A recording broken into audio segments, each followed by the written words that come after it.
I am sick and tired of people saying that winning is not a quarterback stat. These people are just stupid. I hate to be rude, but these people are just stupid. What is the point of playing a sport? Winning! It is winning. I don't know how to explain this to anyone, but the point is to win. Specifically, the final game. But you need to do the winning before that. So the more winning, the better. So you need to contribute to winning. If the teams that you were on win a lot, then you're good. I mean, like, a kid can understand this. A 5-year-old, if you explain this to him. Okay, Timmy, who's the best basketball player? I think it's Michael Jordan. He won the most. Yeah, it's a good answer, Timmy. But you got these modern era people, they're sucking up to these players, or they are players themselves. And the players play both sides of it. The players, when they win, wow, great accomplishment. When they don't win, oh well, winning isn't. It's not an accomplishment. It's not a stat for me. It's like, okay, well, it's a positive stat when you do it, but when you don't do it, it's not a negative stat. Make that make sense to me. And stats are cool. Stats can help because sometimes two people have similar winning percentages. So there are other factors: the eye test, stats, advanced stats.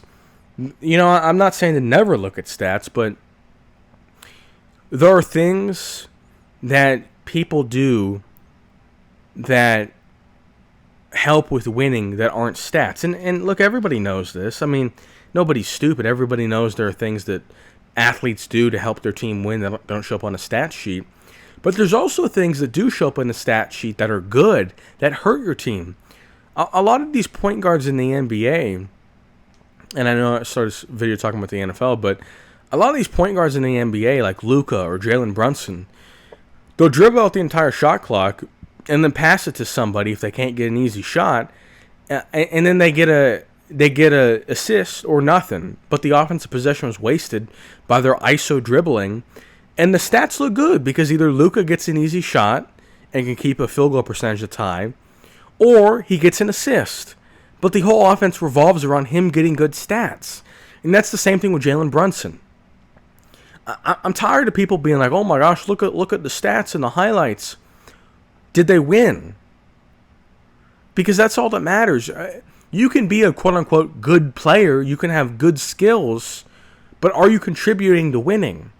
And that can mean different things, because what it means to be a winning player as the quarterback is one thing. What it means to be the winning player as the wide receiver 2 is different from the wide receiver 1. In the NBA, you could be perhaps a better player than someone, but let's say that you're not a good second option, but you're not good enough to win as the first option, like a Jalen Brunson. Jalen Brunson's probably the perfect example. He is not good enough to win as the second option, but he is the first option. And when we compare him to elite number 2 options, people are like, oh, well, Jalen he's just way better than that second option. But that second option fits his role. He does what is needed for his team to win. So although Brunson might be a better quote-unquote first option, he cannot win a championship as the first or second option because that's not his skill set. So I think we need to put more emphasis on the people who do the winning. It's not a coincidence if someone is always winning. Patrick Mahomes is, he doesn't win every Super Bowl, but he's pretty much in every Super Bowl, and he's winning more than he's losing. He's 4-0 against Josh Allen. And I see people ranking Josh Allen above him. Why? Why? Because he can throw a prettier deep ball? Why doesn't he throw the pretty deep ball to score against Mahomes? Because he's 0-4 against them in the playoffs. And if these teams have only played once, if they're in their rookie year, etc., yeah. I'm not saying that a player's better just because he wins one game. But Mahomes is 4-0 against Josh. I mean, I don't see what more what more Mahomes can do. Like, people are arguing, is Mahomes or Burrow, or Mahomes and Jackson, or Mahomes and Allen.